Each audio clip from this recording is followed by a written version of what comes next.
Olá, esse é mais um vídeo do Bem Sonhar e hoje vamos falar então sobre adultocentrismo. A gente entende e percebe uma educação, às vezes, alguns projetos pedagógicos centrados no adulto, né? Então, um pouquinho que não é o que a gente acredita que deva ser, né? Na verdade, isso não acontece declaradamente, né? Muitas vezes. E eu acho que é a forma mais difícil de detectar, né? Que não é aquele projeto em que, por exemplo, se recebe uma cartilha, né? Ou um material pedagógico de uma editora e que a criança vai fazer. Isso a gente sabe que é adultocentrismo de cara, né?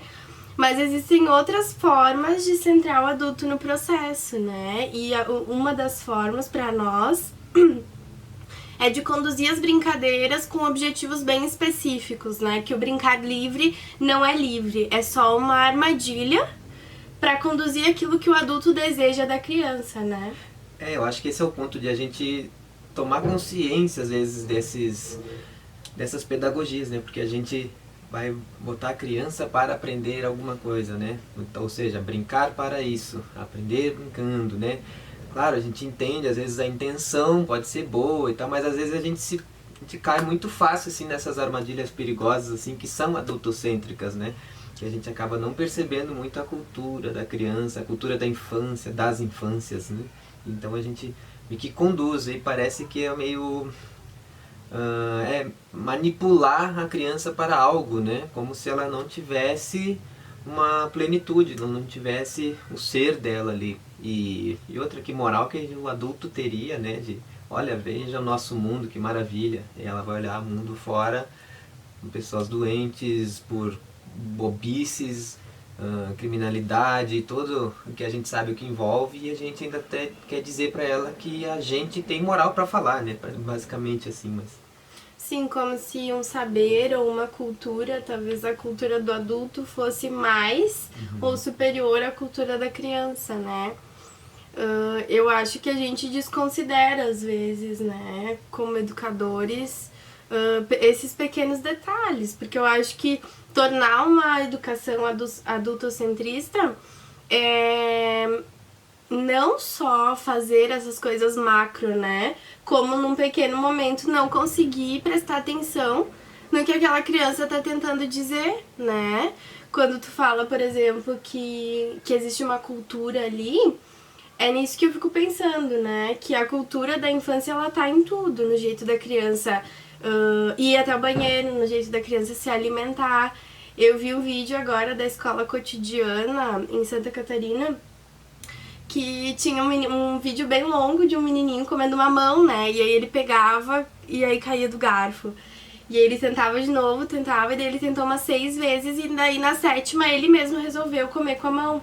Mas não tem ninguém ali que foi e cutucou uma mão pra ele e entregou o garfo, né? Isso pra mim é respeito à criança, né? É não querer centralizar o alimento, ou melhor, não querer centralizar a refeição só no ato de colocar a comida na boca, mastigar e engolir. A refeição para a criança faz parte, ela é parte de um todo, né?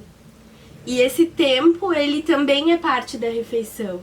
Então, para mim, isso é parte do respeito, né? Isso não seria a educadora se colocar no centro, né? Ela permitiu que a criança fizesse o que ela precisava fazer.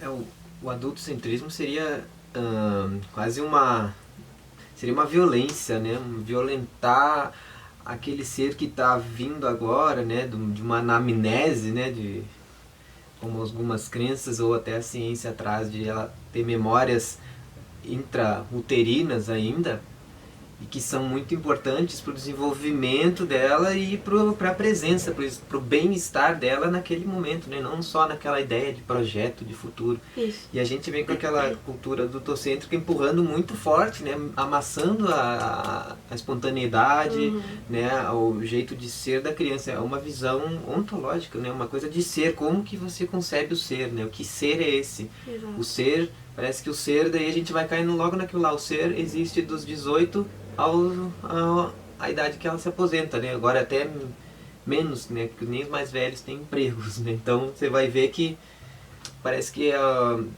tem toda uma concepção de ser antes disso, né? Para você cair nesse adultocentrismo. Então, por isso que a gente acha interessante se conscientizar e dialogar e perceber o que é, o que não é adultocentrismo, né? Pra gente chegar numa postura tão popular que seria a humildade, né?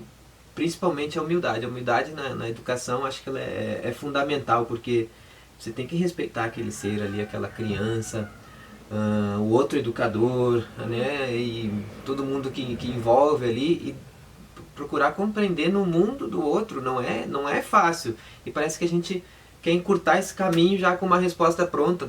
São coisas profundas e a gente já encurta, assim, né? Hoje o mundo, a gente sabe que está meio imediatista. Então tem essa questão do tempo, do garfo. Você vê que envolve o tempo, envolve o ser. Você vai já impor o tempo, ou seja, você já vai vir com o mundo empurrando por cima da criança. A criança nasceu a recém, ela vai ter que desembarcar aos pouquinhos. Essa sutileza que a gente tem que prestar atenção, que não é chegar e já empurrar o ritmo já, né, de fora assim para dentro. A gente está ali para acolher a criança. É o contrário, a gente tem que vir sutil. Principalmente porque mais cedo não quer dizer que seja melhor. Então hoje a gente vê, né? Meu filho já sabe ler com 3. Bom, o meu com 3 já fazia Nescau e 3 mortal para trás. não é bem assim, né? Mais cedo é melhor. Não. Sabe que bota muita água numa plantinha que não precisa de tanto, ela vai se afogar ali. E são essas coisas. E por que a gente empurra o tempo? Porque tem essa cultura adultocêntrica, né? De achar, de impor uma cultura e querer negar o novo, né? Que ele é um ser novo para nós e que ele vai trazer verdades, que ele vai trazer a sua visão, e pode modificar, e como modifica. Você vai ver em muitas escolas que tem uma visão muito ortodoxa, que a criança vai modificar o pedagógico daquele lugar ali. A escola vai ter que se abrir, porque ela força a imaginação muito forte, vai forçar a escola a ir para cá, e para cá, e para cá, porque aquele projeto que vem de fora para dentro às vezes não encaixa. Às vezes não. É muito bom que não encaixe, né? Eu percebo que essa postura assim de se colocar fora, que eu acho muito interessante isso que tu traz, de que a gente não pode interpretar o outro, não pode querer tratar o outro conforme a nossa, né? A nossa percepção. Só que a gente faz isso frequentemente, né? É uma questão de funcionamento psíquico, né? A gente consegue enxergar a gente, né? Quando eu vejo você, na verdade, eu me vejo. E a gente realmente tem que esforçar, a gente tem que se esforçar para conseguir enxergar o outro como ele é, né? Imagina só o que a gente não faz com as crianças, que são seres pequenos, que são seres de baixo poder, entre aspas, na sociedade em que a gente vive, né? Em que basicamente o poder determina o valor que nós temos, né? Então, como a gente realmente precisa sair dessa posição do eu, você, para se colocar numa outra posição, que me coloca no lugar de observador do todo, né? Então esse outro lugar, ele observa a mim e ele observa o outro. E aí ele percebe, será que o que eu tô vendo é isso mesmo? Ou será que tem outras possibilidades ali? Será que aquele outro também não tem uma perspectiva bem interessante da mesma situação? E que faz muito sentido para ele e que tem muito valor? E eu percebo que a gente consegue fazer isso quando a gente aciona os outros sentidos, né? Porque como adultos a gente tem uma percepção basicamente conduzida pela visão, né?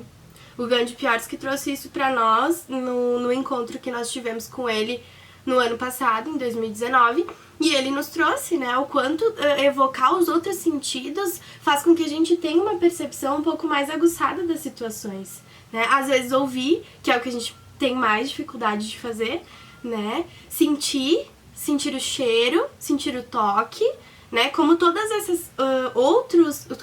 esses outros sentidos, na verdade, fazem com que a gente tenha uma percepção mais presente, né? Porque a gente sabe que o corpo é o meio pelo qual todo mundo aprende o mundo, né? Então, por que nós não estarmos com o nosso corpo presente, sentindo o nosso local, sentindo as pessoas e a egrégora que isso forma? Porque isso não vai trazer uma percepção melhor, né? Do que simplesmente olhar e achar que já viu tudo. Aí a gente partiria para para pensar já o adultocentrismo e uma cultura ainda mais patriarcal, né, uma cultura machista como a nossa, e aí a gente vai impor, né, pelo esse adultocentrismo e o patriarcado, impor a visão, enquanto que a gente sabe o ouvido é um órgão materno, e a gente nega um pouco não, nega bastante, principalmente porque a criança é mais auditiva do que visual. E então os outros sentidos ficam até mais para trás, né? A gente fica impondo esse visual que é, né? E nega as visões internas, as imagens internas, os outros sentidos também, para impor, né? Para vir de fora para dentro, ensinando como é o mundo.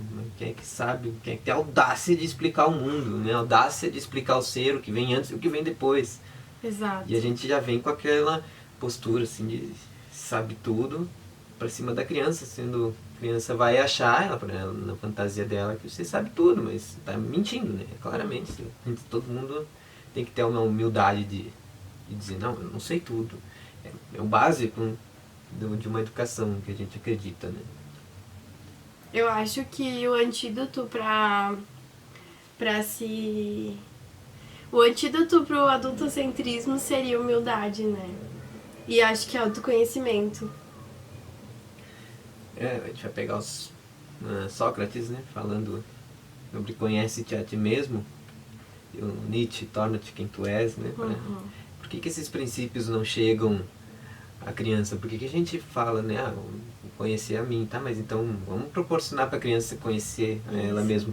E aí que a gente tem que perceber que não é uma questão racionalista, de vou entender, vou ensinar a criança a perceber como é que ela é, não. Para ela se conhecer, às vezes é pelos outros sentidos também, é estar naquele momento, e a criança é do momento, ela vai até uma grande ali, até uns 7, 8, 9 anos, ela vai ter uma dificuldade de entender o amanhã, né? Para ela, ontem, existem muitos ontens, né? Para Zoé, que é a nossa filha, ela diz, amanhã a gente vai no mercado, amanhã pode ser daqui um mês para ela. Eles não têm, né, essa separação, essa noção linear, né? Isso vai surgir depois. E a gente, então, tem que estar no momento ali para entender como é que funciona, como é que ela percebe esse mundo, para a gente sair dessa concepção de ser arrogante para uma postura mais humilde, né? Mais presente, mais sutil, com a criança que é... Principalmente para os homens, né? Para os homens parece que é mais difícil de chegar sutil assim na criança. Ainda bem, né, que a mulher faz isso, né? De conseguir acolher muito mais as crianças do que os homens, que já chegam empurrando, já chegam forçando. E é bem comum criança ter medo da voz masculina, né, que é às vezes mais grosseira. Então o homem tem que ter um cuidado a mais se ele tem aquele arquétipo ali, aquela força, mas tem que tentar baixar a poeira, tentar ir mais calmo com a criança, que tende a funcionar mais, né, funcionar no sentido de convívio, né, não funcionar uma pedagogia, né, de desenvolver ir para um lado, não, funcionar o convívio, né, a gente sabe o que quer dizer isso. Então, pessoal, se vocês gostaram do vídeo, dá aquele tradicional like, gosto do like, curte ali embaixo, se inscreve no canal, dá o joinha, bota a campainha, tem tudo aquilo que vocês já sabem. E nos vemos no próximo, né? Sim. Tchau! Tchau!